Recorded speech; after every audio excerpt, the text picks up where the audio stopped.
struggling mother offered her ring for food, but the pawnshop owner replied, "We want you, not!"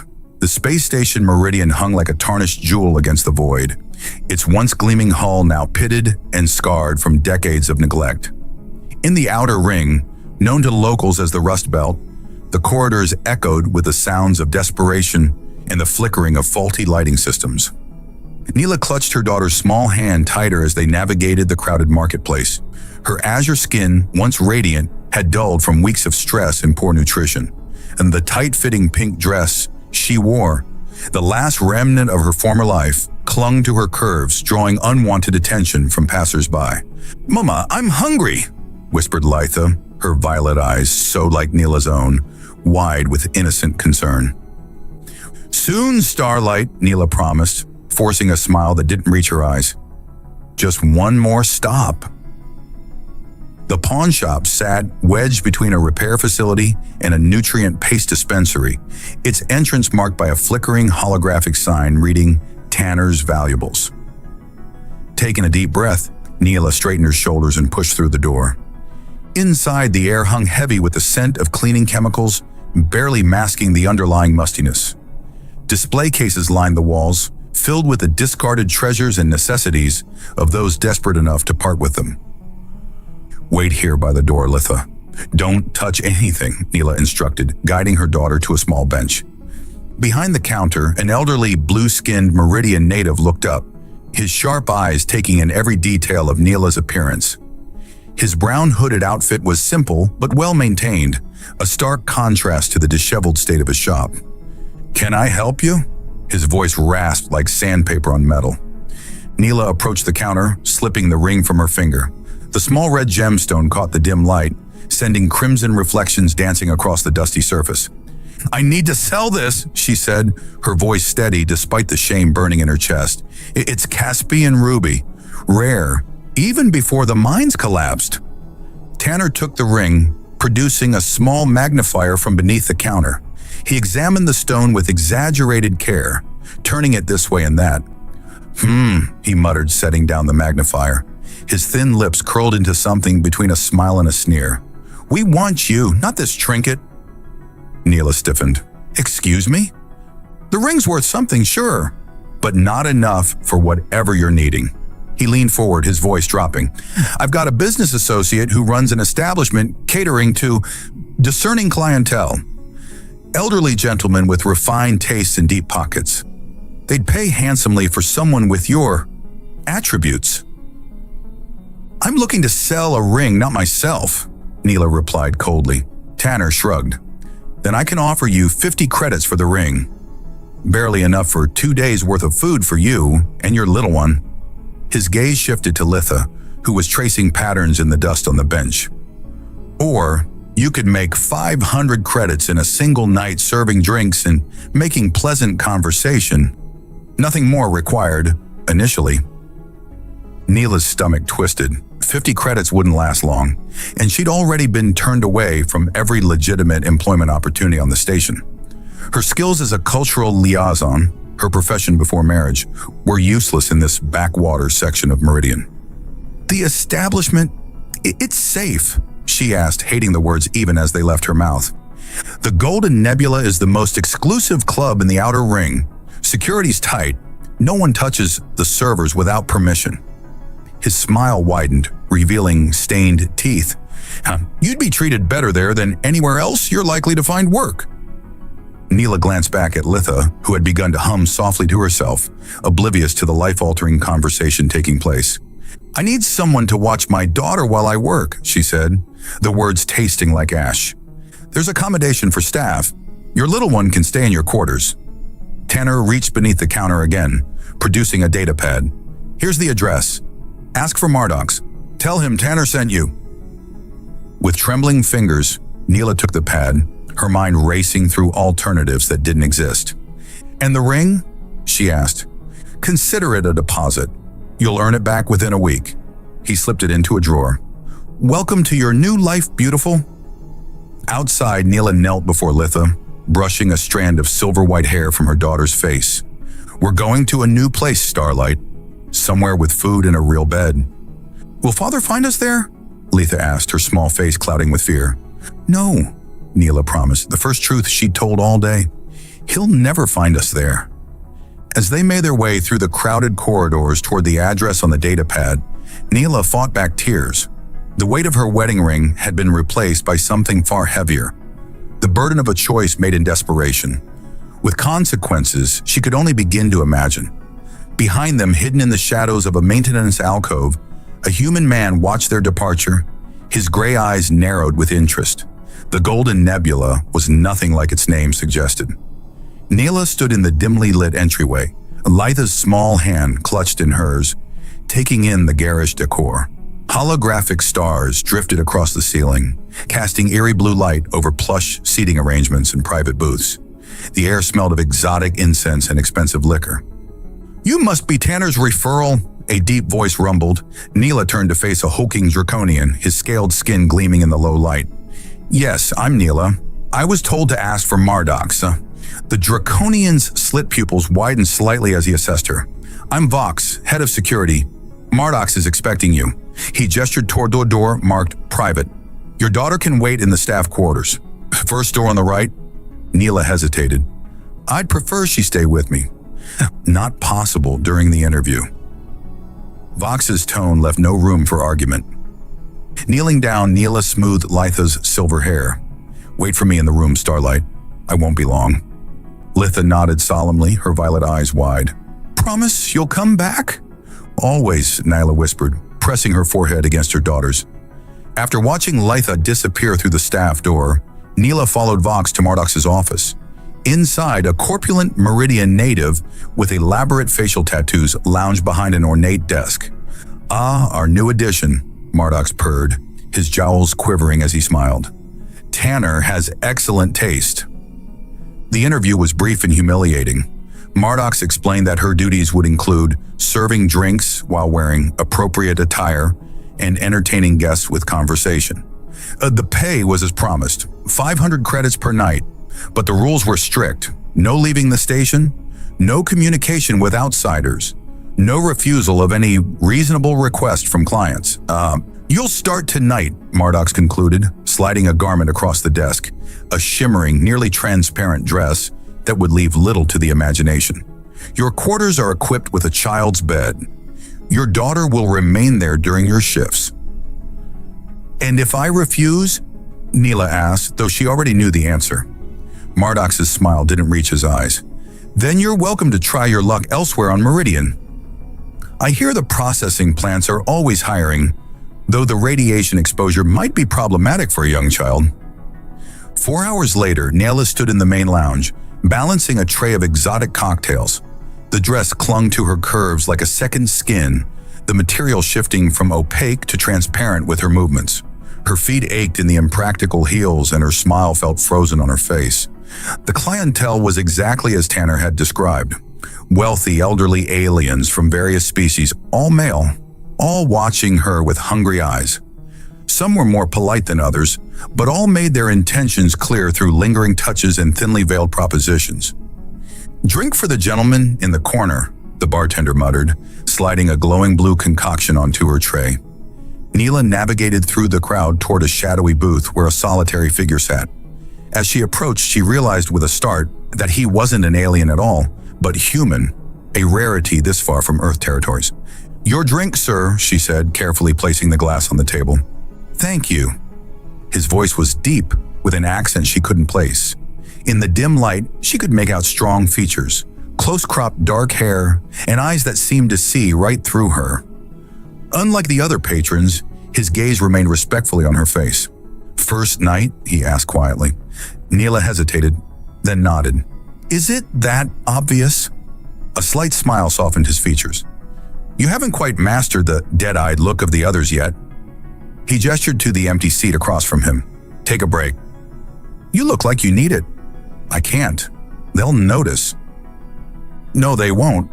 He nodded toward the main floor, where Marduk was engaged in an animated conversation with a group of Centaurian diplomats. 2 minutes. Against her better judgment, Neila slid into the booth, sighing as she took weight off her aching feet. "I'm Marcus," he said, not offering a hand or any other contact.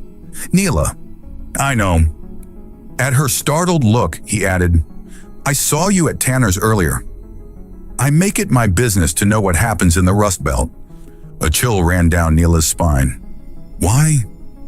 Marcus leaned forward, his voice dropping to a whisper. Because places like the Golden Nebula aren't what they seem.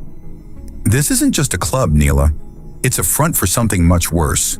Their eyes locked, and Neila felt an unexpected flutter in her chest. Something beyond fear or suspicion. There was an intensity to his gaze that made her breath catch. Who are you? She whispered. Someone who can help you and your daughter. But not here. He slid a small data chip across the table. Hide this. When you're alone, access it. It contains my contact information and proof of what I'm telling you.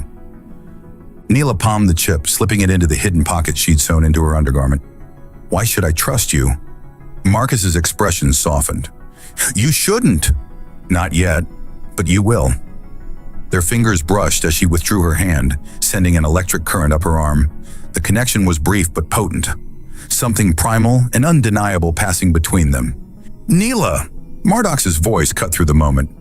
Table 3 needs service. I have to go, she murmured, rising quickly. Marcus nodded. We'll talk again? Soon.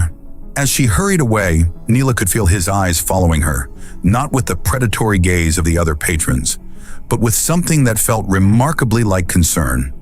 For the first time since arriving at the Golden Nebula, she felt a flicker of hope. What she didn't know was that Marcus had already begun formulating a plan to get her and Litha out, one that would put all their lives at risk. 3 days into her employment at the Golden Nebula, Neila had established a routine: serve drinks, smile vacantly, dodge wandering hands, check on Litha during breaks, collapse into exhausted sleep at dawn. Repeat, tonight was different.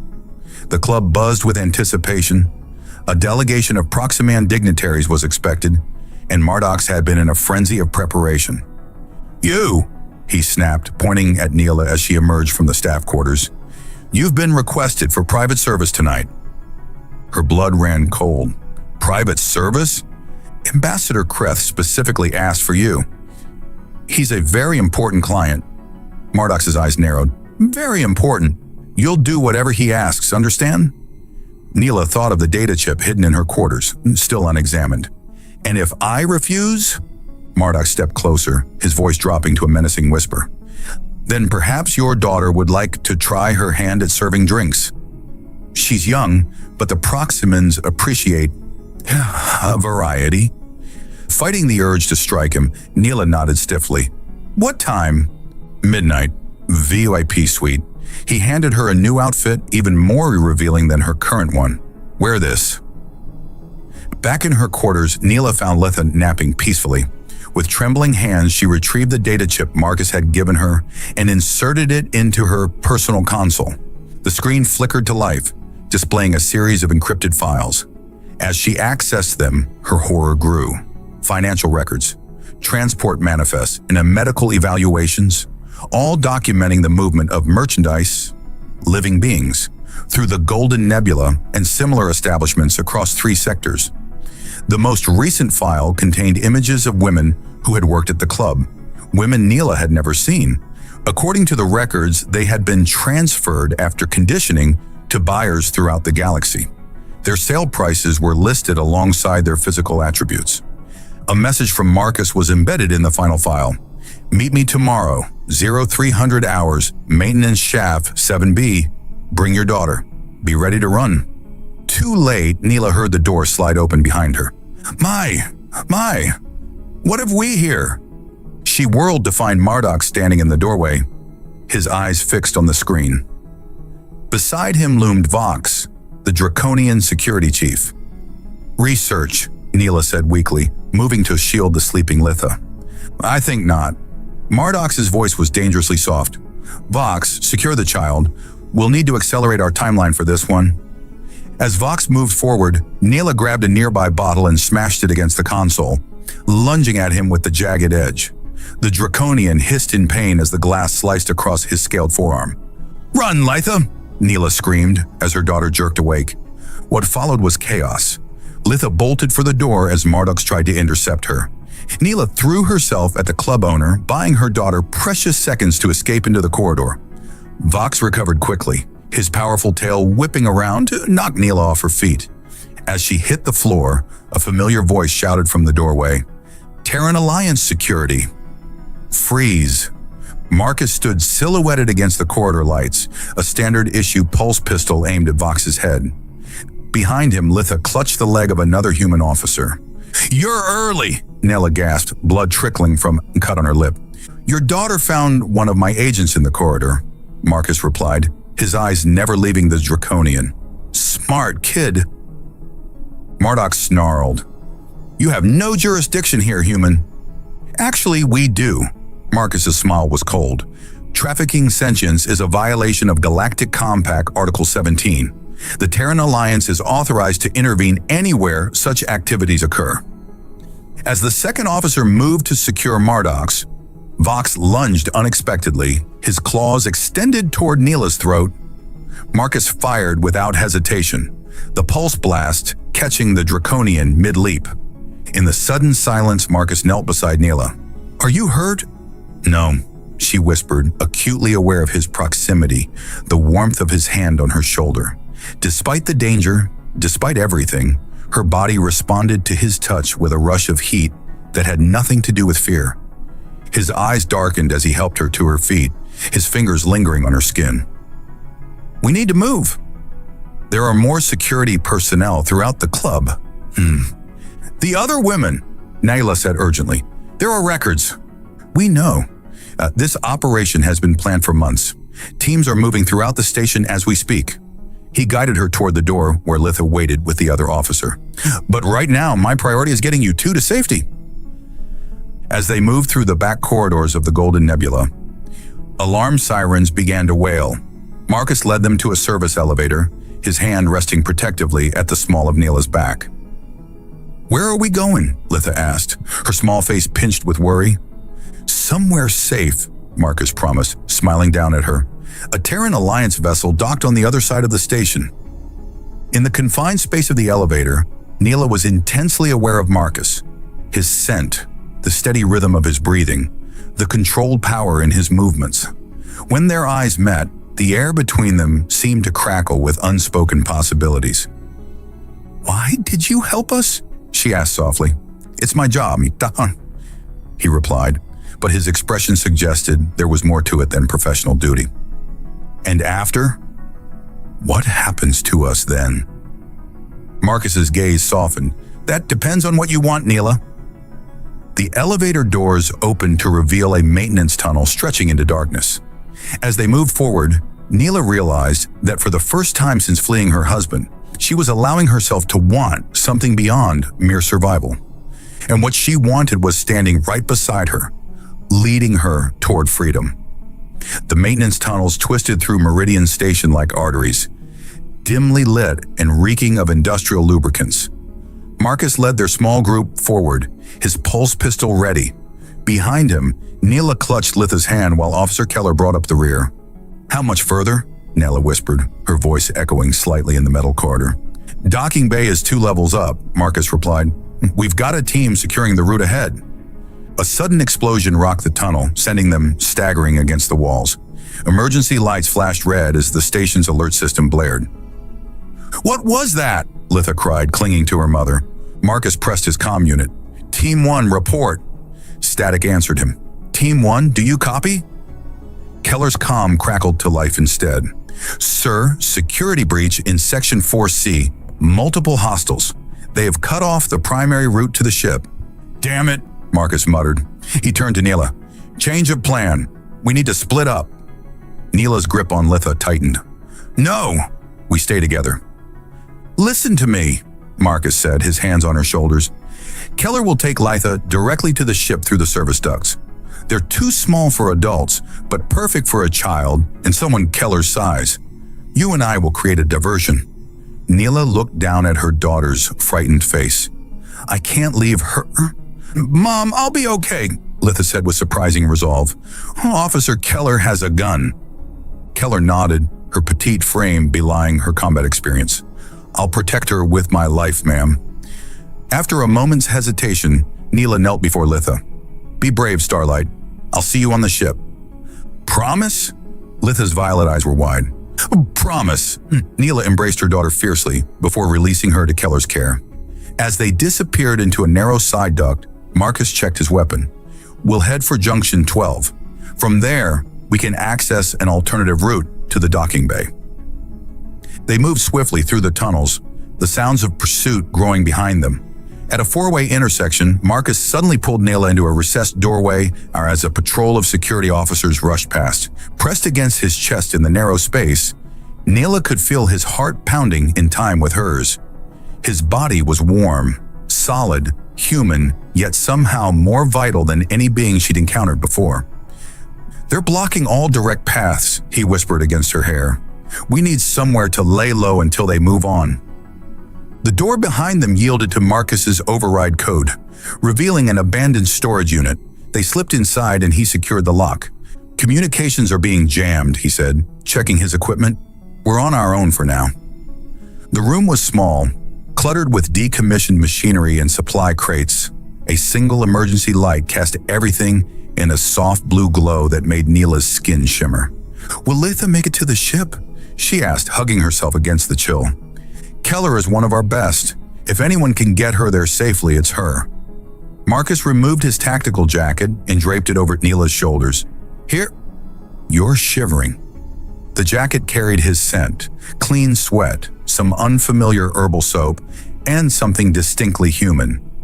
Neila pulled it closer, finding comfort in its warmth.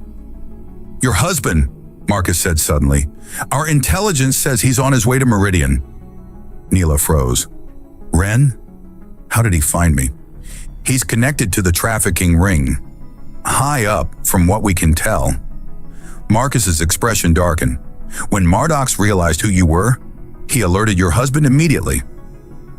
"I should have known," Neila whispered. "The diplomatic parties, the frequent travel. I thought he was just a cultural attaché. He's much more than that. Ren Voss is one of the primary financiers of the entire operation." Marcus moved closer, his voice gentle. "We've been tracking him for months. Your escape from him actually accelerated our timeline." Neila laughed bitterly.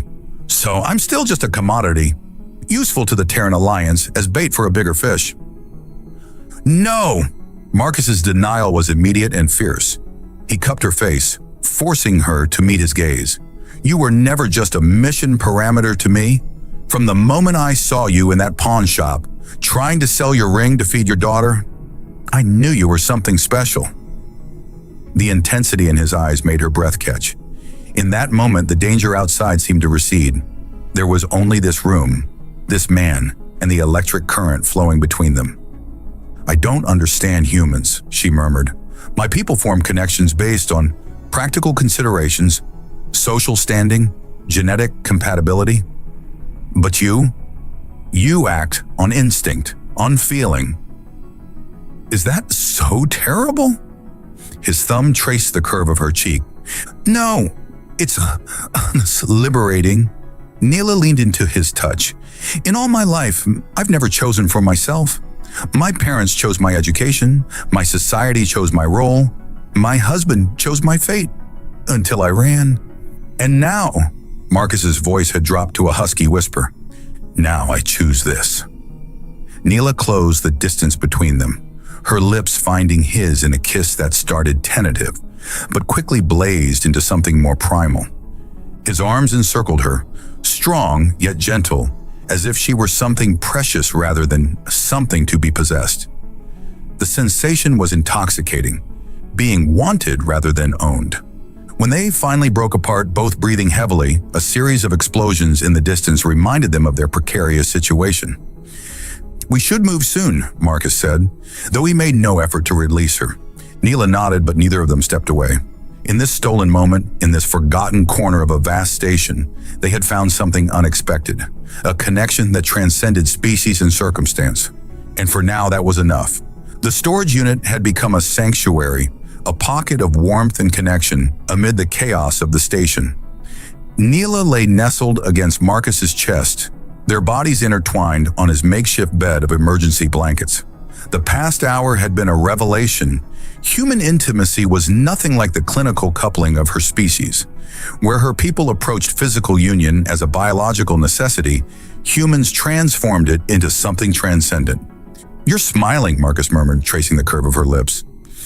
"I'm happy," Neila replied, surprised by the truth of it. "I didn't know it could be like this." Marcus chuckled, the sound rumbling pleasantly against her ear. "Like what?" "So equal. With my husband, with any male of my species, intimacy is about dominance. The female submits, endures." She propped herself up on one elbow, studying his face. "But you humans, you give as much as you take. That's how it should be." His fingers tangled in her silver-white hair. "A partnership." The words settled in her chest like a warm stone. Partnership, not ownership, not subjugation. The concept was as alien to her culture as Marcus himself, yet it felt right in a way nothing in her life ever had. A distant explosion jolted them from their reverie. "We need to move," Marcus said, reluctantly disentangling himself. "The diversion teams can only keep security occupied for so long." They dressed quickly, the intimacy of moments before giving way to focused efficiency. Marcus checked his weapon while Neila secured her clothing, now supplemented with pieces of his tactical gear for better mobility. "The route to Docking Bay 7 should be clear by now," he said, consulting his datapad. "If we—" The storage unit door slid open with a hydraulic hiss. "How touching," came a familiar voice. "The runaway wife finds comfort in alien arms." Tanner stood in the doorway, a disruptor pistol aimed at Marcus's chest. Gone was the shabby pawnshop owner's disguise. He now wore the sleek uniform of a high-ranking security officer, the insignia of House Voss gleaming on his collar. "Yo," Neila breathed, instinctively stepping closer to Marcus. "Me?" Tanner agreed with a mocking bow. "Lord Voss's most trusted agent. Did you really think your escape was coincidental, Neila? That you just happened to find your way to my shop? To the Golden Nebula?" Marcus moved subtly, positioning himself between Neila and the weapon. "You've been tracking her all along." "Of course. Lord Voss is possessive of his property." Tanner's gaze slid to Neila. "Though I must say, I'm disappointed. I expected better from you than to debase yourself with a human." Neila felt Marcus tense beside her. "I'm not property," she said, her voice steady despite the fear churning in her stomach. And what happened between us was my choice." Tanner laughed. "Choice? What an adorably human concept. Your husband will be most displeased to learn how thoroughly you've embraced their primitive ideals." "Where's Litha?" Neila demanded. "If you've hurt her, your offspring is safely aboard the human vessel as planned." At their confused expressions, Tanner smiled thinly. "Oh yes, we allowed that. She's the perfect incentive to ensure your cooperation, isn't she? Come quietly, and she remains unharmed. Resist, and, well, accidents happen, even on sophisticated Terran ships." Marcus's hand inched toward his holstered weapon. "You're bluffing. Our security is compromised," Tanner finished. "Did you think you were the only ones with agents in place?" "Lord Voss has been preparing for this eventuality since she first ran." Neila's mind raced. If Tanner was telling the truth, Litha was in danger. If he was lying, they might still have a chance to reach the ship. Either way, they needed to get past him. "What does Ren want?" she asked, buying time as she felt Marcus shifting his weight, preparing to move. "You, of course, his prized possession, the mother of his heir." Tanner's smile widened. "Though after your dalliance with this human, I imagine his welcome won't be as warm as it might have been." "And the trafficking operation," Marcus interjected. "Does he plan to continue that as well?" Tanner shrugged. "Business is business. The demand for exotic companions is endless, and the supply, well, there are always desperate souls like Neila, willing to sell themselves for a few credits." "I never sold myself," Neila snapped. "I was tricked, coerced." "Semantics," Tanner dismissed. "Now, shall we proceed civilly to meet your husband, or must this become unpleasant?" Marcus moved with startling speed, shoving Neila aside as he lunged for Tanner. The disruptor fired, the energy blast scorching the wall where they had stood. In the confined space, the two men grappled for control of the weapon. Neila scrambled for Marcus's fallen pulse pistol, her fingers closing around the unfamiliar grip. Tanner slammed Marcus against a storage container, the impact echoing in the small room. "Neila, run!" Marcus shouted, blood streaming from a cut above his eye. Instead, she raised the pistol, aiming at Tanner's back. Her hands trembled. She had never fired a weapon before. Tanner sensed her hesitation. "You won't shoot," he taunted, pressing his disruptor against Marcus's temple. "Your kind lacks the resolve for violence. It's why you need males to protect you." Something snapped inside Neila. All the fear, all the subjugation, all the years of being told what she was and wasn't capable of crystallized into a single, clarifying moment of rage. "You're wrong," she said calmly and pulled the trigger. The pulse blast caught Tanner in the shoulder, spinning him away from Marcus. The disruptor clattered to the floor. Before he could recover, Marcus delivered a precise strike to his jaw, dropping him unconscious. "Nice shot," Marcus said, breathing heavily as he retrieved Tanner's weapon. "I was aiming for his head," Neila admitted, her hands still shaking. Marcus's laugh was equal parts relief and admiration. "Remind me never to make you angry." He quickly bound Tanner's hands with cord from his tactical belt. "We need to move." Whether he was bluffing about Litha or not, we can't take chances. As they prepared to leave, Neila paused, looking down at Tanner's unconscious form. "He still has my ring." "Is it important to you?" Marcus asked, surprised. "After everything?" Neila knelt, searching Tanner's pockets until she found the small red gemstone. "Not for what it represented," she said, slipping it into her own pocket, "but for what it's worth. My daughter deserves more than a life on the run." Marcus nodded, understanding in his eyes. "Let's go get her then." Hand in hand, they stepped over Tanner's prone form and into the corridor beyond, leaving behind not just their pursuer, but the last vestiges of Neila's former life. A life where she had been valued not for herself, but for what others could take from her. Ahead lay uncertainty, danger, and the looming confrontation with Ren.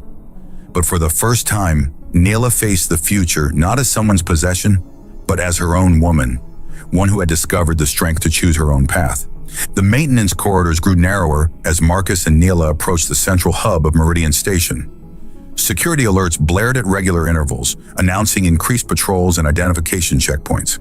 "They're locking down the entire station," Marcus muttered, checking his tactical display. "Ren must have more influence here than we realized." Neila's thoughts raced to Litha. If the ship is under lockdown, Terran vessels maintain sovereign status even when docked, Marcus assured her. "They can't legally board without permission from our captain, but they can prevent departure." As they rounded a corner, they nearly collided with a security patrol. 4 officers in station uniforms, led by a tall, distinguished Meridian with elaborate rank insignia. "Halt!" the leader commanded, his hand moving to his sidearm. Marcus raised his weapon, positioning himself in front of Neila. "Stand down," he warned. "Terran Alliance business." The commander's eyes widened in recognition as he looked past Marcus. "Lady Voss?" Neila stiffened at the use of her married title. "Commander Prell."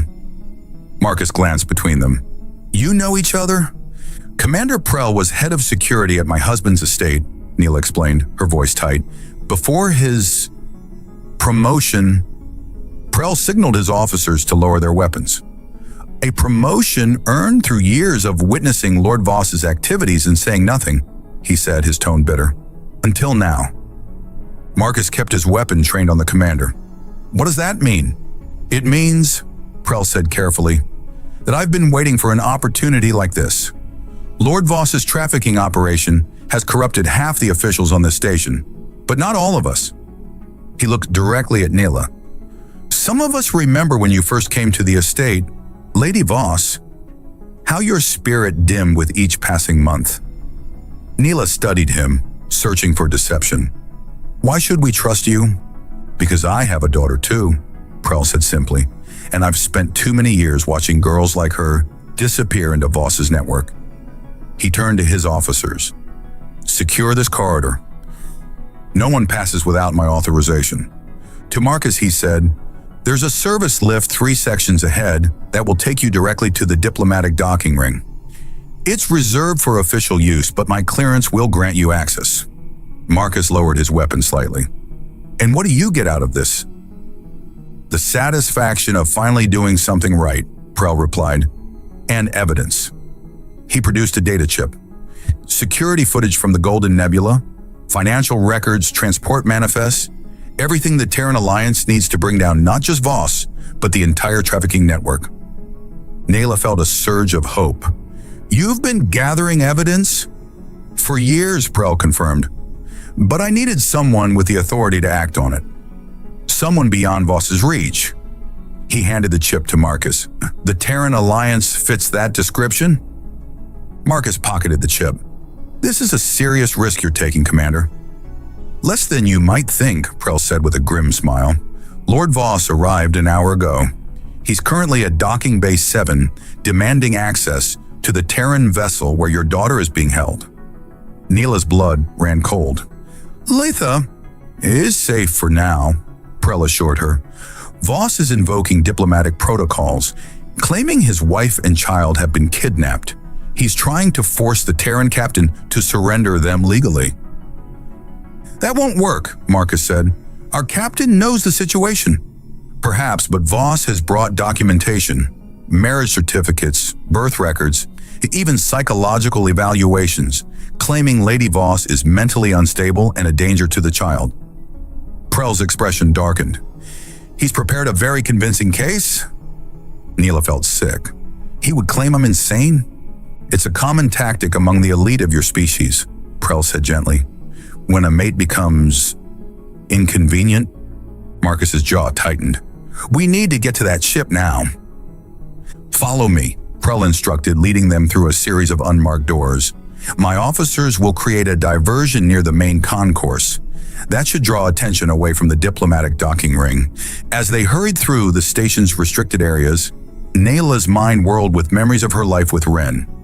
The gradual isolation, the subtle undermining of her confidence, the way he'd convinced her that her perceptions were flawed. Had he been preparing for this possibility all along? You're quiet, Marcus observed as they entered the service lift. I'm afraid, she admitted, not just of Ren, but of myself. What if there's a part of me that still believes him, that still thinks I deserve what he did to me? Marcus took her hand, his warm fingers intertwining with her cool blue ones. That's how abuse works. It makes you doubt yourself. His eyes held hers. But I've seen your strength, Neila. You shot Tanner to save us. You've survived everything they've thrown at you. Trust that strength now. The simple faith in his voice steadied her. Humans were remarkable that way. They believed in possibilities, in change, in the power of individual choice. It was what had drawn her to Marcus from the beginning, that unshakable conviction that people could be more than what society dictated. We're here, Prell announced as the lift doors opened onto an opulent corridor. The diplomatic docking ring. Bay 7 is at the far end. Through the panoramic windows, Neila could see the sleek lines of the Terran vessel, the Alliance insignia gleaming on its hull. So close to freedom, yet separated by the most dangerous obstacle of all, Ren himself. I can see him, she whispered, spotting the familiar figure gesturing angrily at a Terran officer. Even from this distance, Ren Voss cut an imposing figure, tall, immaculately dressed in the formal attire of a high-ranking diplomat, his pale blue skin a shade lighter than Neila's, his silver hair cropped short in the traditional style of their people's elite. He's brought security, Marcus noted, counting at least 6 armed guards flanking Ren. House Voss private security, Prell confirmed. Not station personnel. They answer only to him. Marcus checked his weapon. We're outgunned.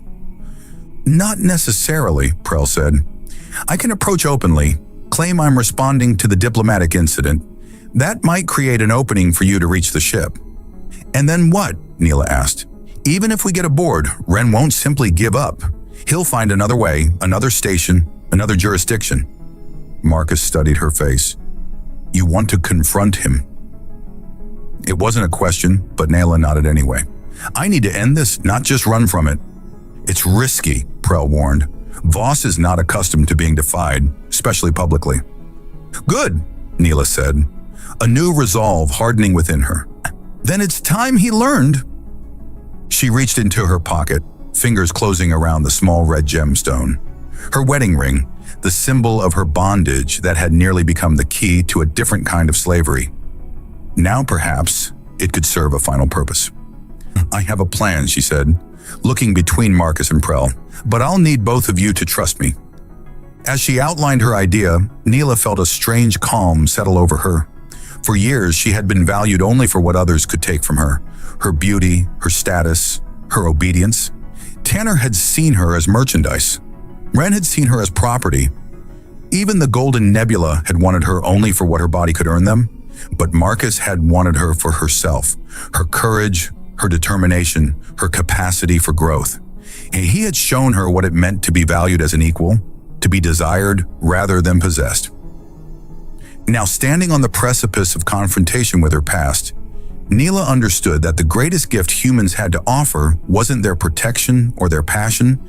It was their unwavering belief in freedom, in the right of every being to choose their own destiny. And she had made her choice. The diplomatic docking bay gleamed with polished surfaces and elegant design, a stark contrast to the gritty Rust Belt where Neila's journey had begun. Dignitaries from various species mingled near the refreshment tables, drawn by the unusual spectacle of a Terran vessel being denied departure clearance. Ren Voss stood before the ship's sealed airlock, his aristocratic features arranged in an expression of righteous indignation as he addressed the Terran captain on the external comm. "This is an outrage," he declared, his cultured voice carrying across the bay. "My wife and child are aboard your vessel against their will. I demand their immediate return under Galactic Compact family rights statutes." The Terran captain's voice was cool and professional. "Lord Voss, I've reviewed your documentation, but I also have conflicting testimony from the individuals in question. Until this matter is resolved through proper channels, they remain under Terran protection." Ren's jaw tightened, though his diplomatic mask remained intact. "Captain, perhaps you're unaware of my wife's condition. Her mental state has been deteriorating for some time, in these delusions of mistreatment." "Are those delusions, Ren?" Neila's voice rang out as she stepped into view, flanked by Marcus and Commander Prell. The assembled dignitaries turned, murmurs rippling through the crowd. Ren froze, his pale eyes widening momentarily before his composure returned. "Neila," he said, his tone softening to one of concerned affection. "My dear, I've been so worried. Come, let's discuss this privately." He extended his hand, the very picture of a devoted husband. Neila approached but stopped well beyond his reach. "There's nothing to discuss privately." "Not anymore." Ren's gaze flicked to Marcus, hardening. "I see you've found new companionship. How disappointing." He turned to the gathered officials. "You must forgive my wife. Her judgment has been compromised by this human's influence." "My judgment has never been clearer," Neila countered, her voice steady, "which is why I'm here to return something to you." She held up the red gemstone ring. "This is what started everything, isn't it? The symbol of ownership that you used to mark me as your property." A ripple of discomfort passed through the alien dignitaries. Ren's smile became strained. "Neila, you're making a scene. This emotional display is precisely what concerns her doctors," he added for the benefit of the onlookers.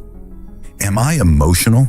Neila asked, her tone conversational as she moved closer, the ring extended on her palm. "Or am I finally speaking the truth?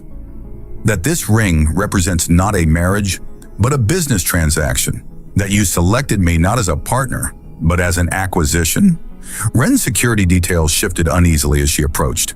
"You always did have a flair for drama," Ren said dismissively. "Take the child and come home. All is forgiven." "Forgiven?" Neila laughed, the sound brittle. "What exactly am I being forgiven for, Ren? Escaping the prison you called a marriage? Refusing to be another asset in your collection?" She tossed the ring at his feet. "I don't want your forgiveness. I want my freedom." Ren's mask slipped, just for an instant, revealing the cold calculation beneath. "Freedom is an illusion, my dear, especially for beings like us. We all serve someone." His gaze shifted to Marcus. "Even your human paramour serves his masters in the Alliance." "The difference," Marcus interjected, stepping forward, "is choice. Neila chooses her path now. Ren's lip curled in disdain. How quaint. Humans and their obsession with individual choice. He turned back to Neila. And what of Litha? Would you deny her her birthright? The privilege and protection of House Voss? Protection? Neila's voice sharpened. Like the protection you offer the women you traffic through establishments like the Golden Nebula? A shocked murmur ran through the crowd. Ren's expression darkened. Careful, wife, or you tread on dangerous ground. I have evidence, Ren, Neila continued, undeterred. Financial records, transport manifests, testimonies from your victims. She gestured to Commander Prell, who stepped forward with a datapad. Your operation spans 3 sectors. How many lives have you destroyed in the name of profit? Ren's composure finally cracked. You dare to threaten me? After everything I've given you? His voice dropped to a menacing whisper. Do you think anyone will believe the ravings of a mentally unstable female over the word of a respected diplomat? They might believe this, Neila replied, reaching for the discarded ring. As she picked it up, she pressed the hidden mechanism Marcus had installed hours earlier. The gemstone split open, revealing a miniature recording device. Ren's voice emerged from it, crystal clear. Freedom is an illusion, my dear. Especially for beings like us. We all serve someone. His own words continued, growing increasingly incriminating as the recording played his unguarded threats and admissions. The color drained from Ren's face. You set a trap, yes, Neila finished for him. I learned from the best husband. Commander Prell stepped forward, his security officers moving to flank Ren's guards. Lord Ren Voss, under the authority of Meridian Station Security and in cooperation with the Terran Alliance, you are detained pending investigation into charges of sentient trafficking, corruption of public officials, and multiple violations of the Galactic Compact. Ren's guards looked to him uncertainly. For a moment, violence hung in the air, like a storm about to break. Then, with the practiced grace of a lifelong diplomat, Ren straightened his formal attire. This is a misunderstanding that will be cleared up promptly, he announced to the gathered dignitaries. I submit to this indignity temporarily to demonstrate my respect for due process.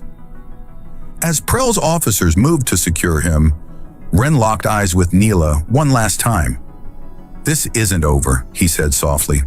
You'll never be free of me. I already am, Neila replied, turning away from him to face the Terran ship where her daughter waited. The airlock cycled open and Litha burst through, running into her mother's arms. Behind her stood Officer Keller, smiling in relief. Mom, you came back, Litha cried, her small arms tight around Neila's neck. I promised, didn't I? Neila whispered, breathing in the scent of her daughter's hair. And now we're really free. As Prell's officers led Ren and his security detail away, the Terran captain approached.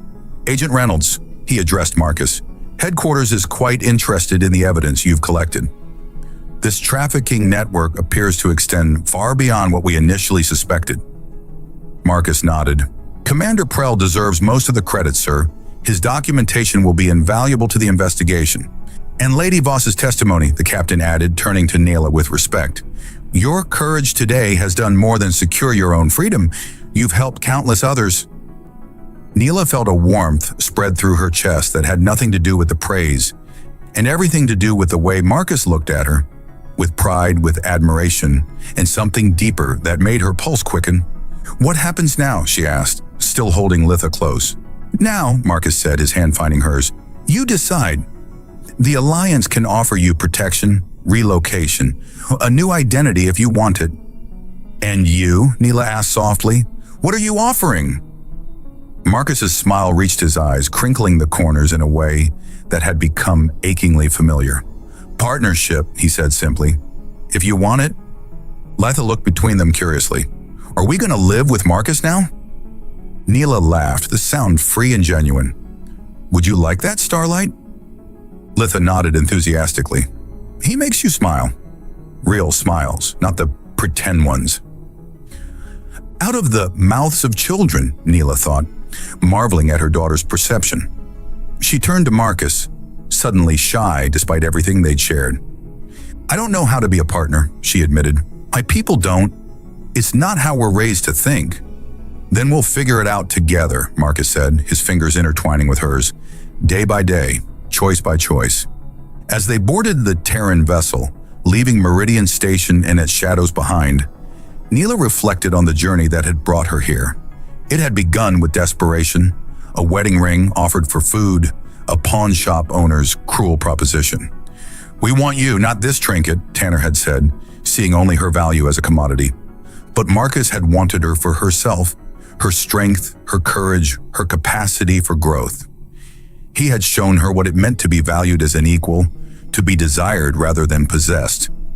In the ship's observation lounge, as the stars streaked past in the blue swirl of hyperspace, Neila watched Letha chattering excitedly with Keller about Earth and all the wonders that awaited them there.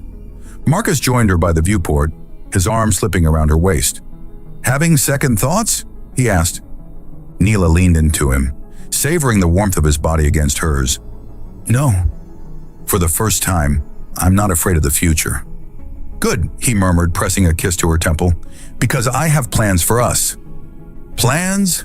she teased, turning in his embrace. "That sounds suspiciously like you're making choices for me." Marcus laughed, the sound rumbling pleasantly against her. "Partnership means making plans together.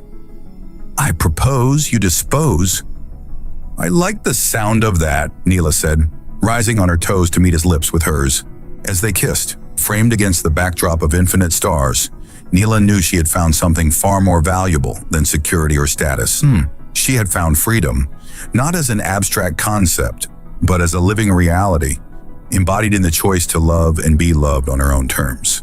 And that, she decided, was worth more than all the rings in the galaxy.